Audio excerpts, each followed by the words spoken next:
Hello friends, in this quick tutorial I'm gonna be walking through how to create a poll on Instagram. But before getting started this video, make sure to subscribe. How to 1 minute. So right now I'm going to make a poll to my Instagram story, so I'm clicking on story and now I'm going to click on camera roll and I'm going to capture an image from here. So after capturing the image, I'm clicking on this emoji icon and search here poll,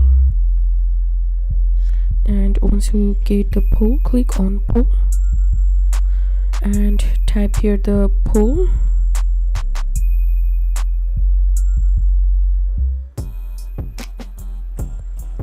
and give here the first option and enter the second option here.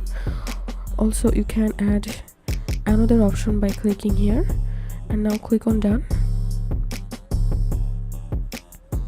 and you can resize the poll, and once it's done, click on share story. Done. So now if I open my story, here we can see I have successfully created a poll on Instagram. If you have any questions, feel free to post in description. If you think to see more WordPress videos, please check the links in descriptions. If this video helped you, give a thumbs up and please consider subscribe. How to 1 minute. Thank you for watching.